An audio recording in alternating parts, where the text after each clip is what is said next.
மின்சாரத்தை வச்சு அரசியல் பண்ணுவாங்கல்ல, மக்களுடைய ஃபீலிங்ஸை வச்சு அரசியல் பண்ணுறவங்க, அண்ட் கடைசி வரைக்கும் கேள்வியை மட்டுமே கேட்டுட்டு இருப்பாங்கள்ல, அவங்கள தான் நான் கேட்டேன். அது வெகு சில பேர் இருப்பாங்க, அவங்கள தான் கேட்டேன். நீங்கள் கேள்வி கேட்டால் கரண்ட் வந்துருமான்ட்டு. அதுக்கப்புறம் 6 மாதம் டைம் கொடுங்க, நீங்கள் கேள்வியே கேட்காதீங்கன்னு நான் ஏன் சொன்னேன் அப்படின்னா, அண்ணா ஆட்சிக்கு வரும்போது எனக்கு ஒரு 6 மாதம் கால அவகாசம் கொடுங்க, நான் கண்டிப்பாக எல்லாத்தையும் கரெக்டாக செட் பண்ணி உங்களுக்கு ஒரு நல்ல ஆட்சியை நான் கொடுப்பேன் அப்படின்னு அவர் சொன்னார். அவர் மேலே இருக்கிற நம்பிக்கையில், அன்பில், ஸோ அவரே கேட்டிருக்காரு, நம்மளும் கேட்போன்ற ஒரே சென்ஸில் தான் நான் சொன்னேன். அவர் 6 மாதம் டைம் கொடுங்க, கேள்வி மட்டுமே கேட்காதீங்கன்ட்டு. அதுவும் வெகு சில பேர், பொதுமக்கள் கிடையாது. அண்ட் அப்புறம் இந்த சோலார் சிஸ்டம்லாம் சொன்னேன். எஸ், அது என்னுடைய தப்பு தான், அது என்னோடய வார்த்தை பிழை தான்.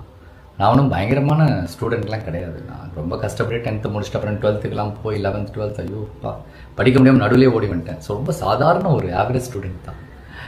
ஸோ அதனால் நான் தப்பாக சொன்னேன். அதை நான் வந்து சோலார் எனர்ஜின்னு சொல்லியிருக்கலாம், சோலார் பவர்னு சொல்லியிருக்கலாம், சோலார் பேனல்னு சொல்லியிருக்கலாம், இந்த மாதிரி நிறைய விஷயம் சொல்லியிருக்கலாம். அங்கே நான் சரியாக என்னால் சொல்ல முடியல. நான் என்ன சொல்ல வந்தேன்றதை இப்போ நான் சொல்கிறேன். 2015 கொச்சி இன்டர்நேஷ்னல் ஏர்போர்ட், நம்ம கேரளாவில் ஒரு ஏர்போர்ட் இருக்குது. அந்த என்டையர் ஏர்போர்ட்டும் சோலார் எனர்ஜி சோர்ஸில் தான் அது ஒர்க் ஆகிட்டு இருக்கு. என்டையர் ஏர்போர்ட் நீங்கள் ஃபுல்லாக பார்த்தீங்கன்னா அந்த ஏர்போர்ட்டை சுற்றி சோலார் பேனல்ஸாக தான் இருக்கும்.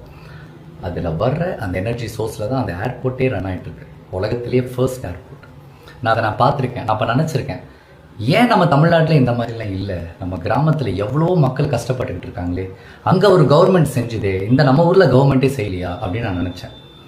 அப்புறம் பார்த்தா 2011 அன்னைக்கு சிஎம்மாக இருந்த ஜெயலலிதா அம்மா அவங்களோட வீட்டு மனை திட்டத்தில் வீட்டுக்கு மேலே சோலார் பேனல்லாம் வச்சு செட் பண்ணி ஒரு டெக்னாலஜி இன்ட்ரடியூஸ் பண்ணியிருக்காங்க. ஏன் பண்ணாங்க? மக்கள் கரண்ட் இல்லாத நேரத்தில் கஷ்டப்படக்கூடாது, அவங்களுக்கு இந்த ஃப்ரீ சோர்ஸ், இந்த ஃப்ரீ எனர்ஜிலேருந்து எலக்ட்ரிசிட்டி வந்துட்டு ப்ரொடியூஸ் ஆகும், இதில் மக்கள் ஓரளவுக்கு பயனடைவாங்கன்ற ஒரு டெக்னாலஜி.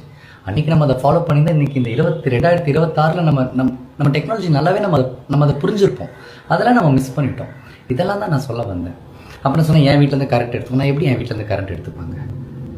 என் வீட்லேயும் கரண்ட் எடுத்தாலும் எடுத்துக்கோங்க, நான் இப்படியே இருக்கேன், கஷ்டப்படுறேன், இந்த மக்களாக கஷ்டப்படுறேன்னு தான் நான் சொல்ல வந்தேன்.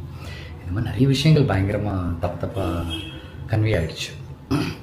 அதுக்கப்புறம் சொன்னாங்க, மகேந்திரனுக்கு பயங்கர திமிருங்க, அவன் வந்து சின்ன வயசுலேருந்தே பயங்கர திமிரு, ஒரு டேரக்டர் மாதிரி கால் மேலே கால் போட்டு இன்னும் சீன் இப்பெல்லாம் கேட்டான். அப்படிப்பட்ட ஒரு சம்பவம் நடக்கவே இல்லை. என்னை பற்றி பேசினேன், அண்ணாவுக்கு நான் ஃபோன் பண்ணி கேட்டேன், என்னன்னா என் பேரெல்லாம் சொல்லிடுங்க, எப்போ நான் நடந்துச்சு அப்படின்ட்டு.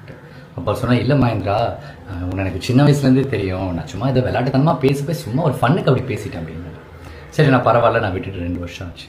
இன்றைக்கி நீங்கள் அதையும் கிளறிட்டு இருக்கீங்க, மகேந்திரன் திமிரு, ஆட்டிடியூட், அவன் யாருமே மதிக்க மாட்டான். அண்ட் இன்னொரு அலிகேஷன் இருக்குது, இந்த கஷ்டத்தெல்லாம் பார்த்து மகேந்திரன் மக்களோட கஷ்டத்தை பார்த்து சிரிக்கிறேன், ஏராளமாக பேசுகிறான்ட்டு. ப்ளீஸ், எனக்கு அந்த மாதிரி